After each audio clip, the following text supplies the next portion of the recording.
maaalala at mananatili ang kanyang pagmamahal sa inyo.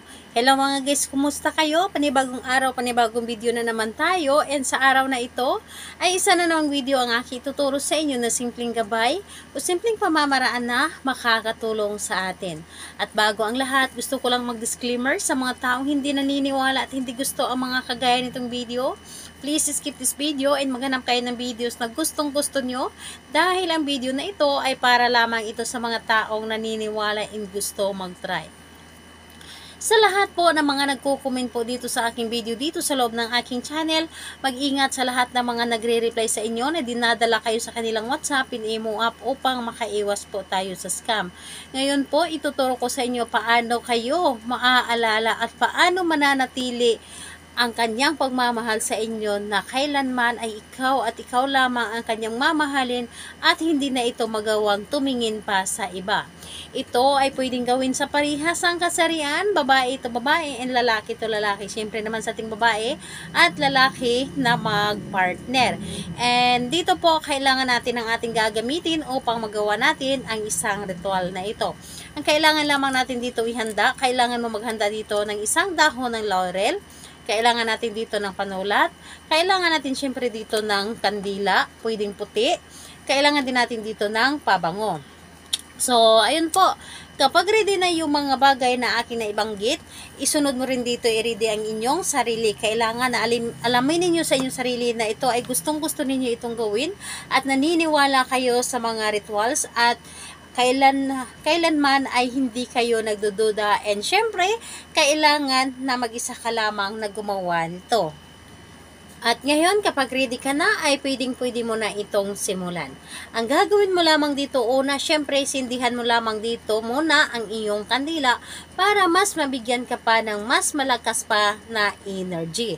Ngayon, sulatan ninyo ang inyong dahon ng laurel ng pangalan at apelyido ni target. So, pangalan at apelyido ni target, isulat nyo lamang dito sa dahon ng laurel.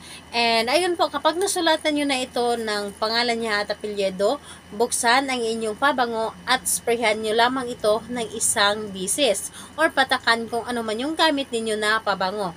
So, ayun po, sprayhan nyo lamang ito ng pabango. Ngayon po kapag nasprayhan nyo na ito, hilingin nyo lamang dito na sa pamamagitan nito, ako ay lagi mong maaalala, ako ay iyong iyo lamang or ako lamang ang iyong mamahalin, mananatili ang iyong pagmamahal sa akin anuman ang mangyari at hindi ka na tumingin pa sa iba, ako lamang ang iyong titigan, ako lamang ang iyong mamahalin, ako lamang ang gusto mong makasama o ako lamang ang gusto mong mahalin habang buhay at hindi ito kukupas. So, hilingin nyo lamang dito na nagmula sa inyong puso dapat po maganda ang inyong intensyon at positive lahat ang inyong mga sinasabi at kailangan na lubos kayo naniniwala sa inyong mga ginagawa.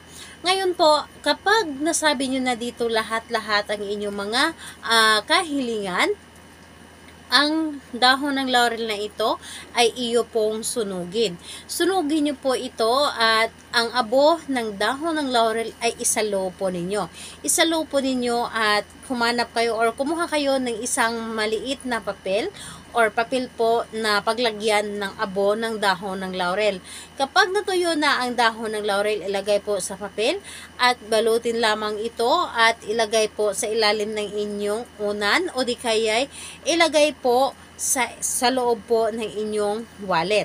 So, ayun po, hayaan nyo lamang ito hanggat sa maramdaman ninyo na gumana na, tumalab na ang inyong ginawa. Or kayo po mismo ang makakaramdam sa talab nito kapag ito po ay gumana na sa inyong target.